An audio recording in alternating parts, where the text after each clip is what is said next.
Hello. There are three people that I can see who are lying when it comes to the Chris Pincher story. First of all, there's Chris Pincher himself, who got out of one problem and then got into another which is exactly identical. And that comes down to deceit. Then there's Boris, and then there's Raab. And I think this is hugely significant, and so significant. I just did a video a few minutes ago, and actually I've looked at it and I realise it needs supplementing. So this is the supplement again from my bathroom, which is the only place in the house which has an internet signal.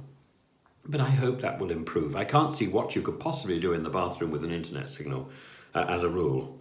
But anyway, here we are. And the last paragraph of Lord MacDonald's letter to Catherine Stone, the Parliamentary Commissioner for Standards. Lord MacDonald was a senior civil servant at the time when Chris Pincher was under investigation in the Foreign Office. And he says, "I am aware that it's unusual to write to you and simultaneously publish or publicise the letter.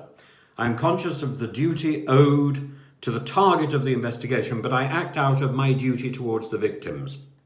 Mr. Pincher deceived me and others in 2019. He cannot be allowed to use the confidentiality of the process 3 years ago to pursue his predatory behaviour in other contexts.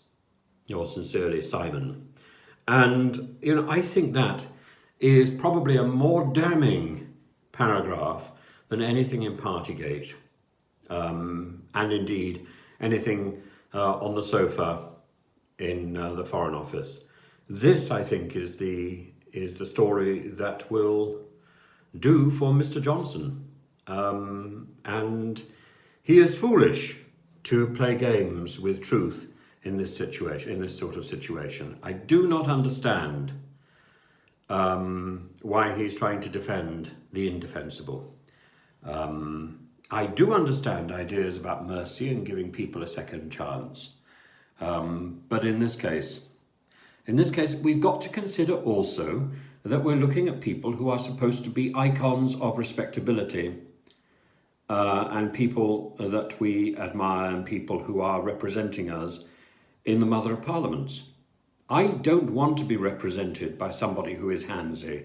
I don't want to be represented by somebody who doesn't know her own geography and who tries to play chicken with the Foreign Minister of Russia and therefore endanger everybody.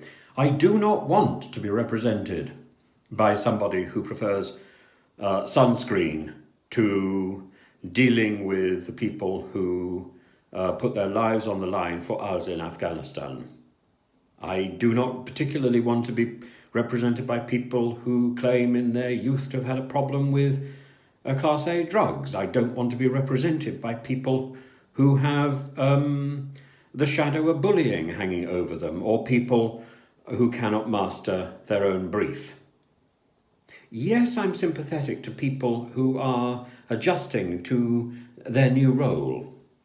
But once in that role, either they can do the job or they can't do the job. If they can't do the job, they need to move aside so that someone else can. There are plenty of people in the back benches. There are plenty of people in other parties who can do the jobs of these limp and useless cabinet members that Boris has promoted. Can Boris do the job? I think Boris has. I think Boris had enormous potential. And if it was a choice between Boris and Mrs. May, I would always have said that Boris is better than Mrs. May. But Boris has proven to be Boris. He's not risen to the demands of the office. In fact, he has sunk. And he has allowed others to sink to their knees before he does. But believe me, he will be on his knees within weeks. I don't see him recovering from this one.